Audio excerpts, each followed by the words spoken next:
السلام علیکم پاکستان، میثاق جمہوریت۔ مائی ڈیئر فرینڈس، زبردست نعرہ جاگ پاکستانی جاگ، ایک ایسا ہم نے پل تعمیر کرنا ہے سب پاکستانیوں کے دل اور دماغ میں اترنے کے لیے۔ ہمیں پہنچنا ہے ہر جگہ، چاہے وہ بلوچستان ہو، سندھ ہو، پنجاب ہو، خیبر پختونخوا ہو، آزاد کشمیر ہو یا پھر گلگت بلتستان۔ ہمیں اتحاد و اتفاق کی برکتوں کو سمیٹنا ہے، ہمیں رزق حلال کمانا ہے اور بددیانتی سے گریز کرنی ہے۔ انشاءاللہ العزیز اگر ہم فرداً اور اجتماعی طور پر کاوشیں کریں، محنت کریں اور اپنے تمام وسائل بروئے کار لائیں تو ہم خود انحصاری اور خود کفالت کی منزل کو ایک دن سر کر لیں گے انشاءاللہ، سٹیپ بائی سٹیپ، قدم بقدم اور کندھے سے کندھا ملا کر سب پاکستانی بھائیوں کو، بہنوں کو، سبھی کو، تقریباً 50% مرد ہیں اس وقت پاکستان میں اور 50% خواتین ہیں، اور بچوں کی اتنی بڑی تعداد جو اسکولوں سے باہر ہے، اور باوجود ایلڈرز اور ینگسٹرز جو تعلیم سے محروم ہیں اور وہ جو آئندہ اسکولوں میں پہنچنا چاہیے، ہمارے بچے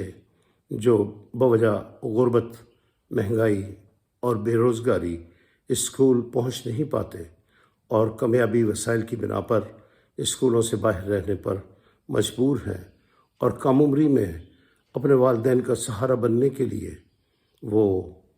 محنت مزدوری کرنے پر بھی مجبور ہیں۔ مائی ڈیئر فرینڈس، یہ کوئی اچھی روش نہیں ہے کہ ہمارے بچے دوسری، تیسری یا پانچویں، چھٹی یا ساتویں، آٹھویں کلاس میں اپنے آپ کو مجبور پاتے ہوئے وہ اب شعبۂ تعلیم سے اپنے آپ کو علیحدہ کر لیں، یا پھر وہ نوجوان جو گریجویٹ ہیں، پوسٹ گریجویٹ ہیں، ایم فل ڈگری ہولڈر ہیں یا پی ایچ ڈی ہیں، انہیں ان کی اہلیت کے مطابق اگر کسی شعبہ میں ملازمت نہیں ملتی تو پھر اس کا اپا جو ہے وہ اس وقت ہی کر لینا چاہیے جب وہ زیر تعلیم ہو۔ مائی ڈیئر فرینڈس، میرا کہنے کا مقصد یہ ہے کہ ہمیں اپنی پڑھائی کے دوران اپنے ماں باپ کا لاڈلا بننے کی بجائے، ان پر ڈپینڈ کرنے کی بجائے ہمیں تگ و دو کرنی چاہیے اور وسیلہ روزگار اپنے پورے گھر کی خاطر، ہر گھر کو خوشحال بنانے کے لیے اور اپنے والدین کی معاونت کے لیے تعلیمی اخراجات اگر ہم نکال سکیں۔ مہنگائی تو ہے، تعلیمی مہنگائی بھی ہے، علاج معالجہ بھی بہت مہنگا ہو چکا، تو مائی ڈیئر فرینڈس، اور دیگر اخراجات جو ہمارے یوٹیلیٹی بلز کی بنا پر، یا پھر ہم اگر رہائش نہیں رکھتے اپنے ہی آشیاں میں، یعنی ہماری ملکیتی نہیں ہے، یعنی والدین کی ملکیتی نہیں ہے، تو پھر ہمیں سب کو مل کر اتفاق رائے سے، افہام و تفہیم سے، باہم صلاح مشورہ سے ہمیں اصلاح عمل مرتب کرنا ہوگا، ہر گھر کی حد تک اور ہر محلہ اور گلی کی حد تک، اور تمام مراکز جو ہیں خریداری یعنی بزنس سینٹرز ہیں، وہاں ہمیں ڈسپلن قائم کرنا ہوگا۔ جو قواعد بابت ٹریفک ہیں یا دیگر رولز اینڈ ریگولیشنز ہیں مختلف محکموں کے، سرکاری محکموں کے، ہمیں ان قوانین کی، ان قواعد کی اور ضوابط کی پابندی کرنا ہوگی۔ تو مائی ڈیئر فرینڈس، یہی ہے ہمارا میثاق پاکستان۔ تو انشاءاللہ اگر پاکستان کو خود کفالت اور خود انحصاری کی طرف لے جانا ہے اور مقروض معیشت سے نجات دلانی ہے،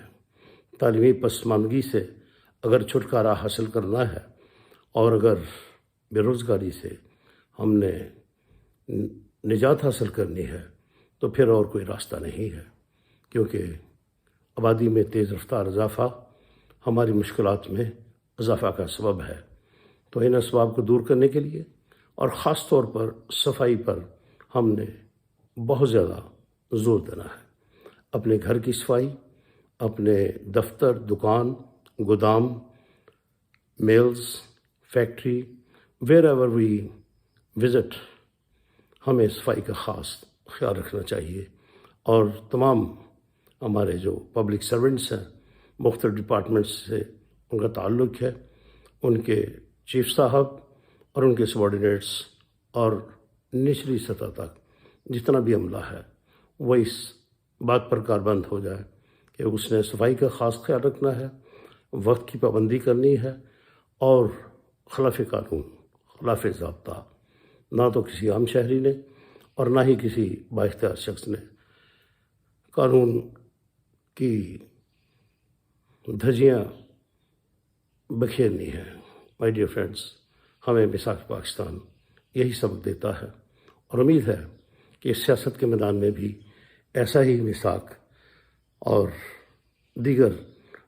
جو ہمارے اسٹیک ہولڈرز ہیں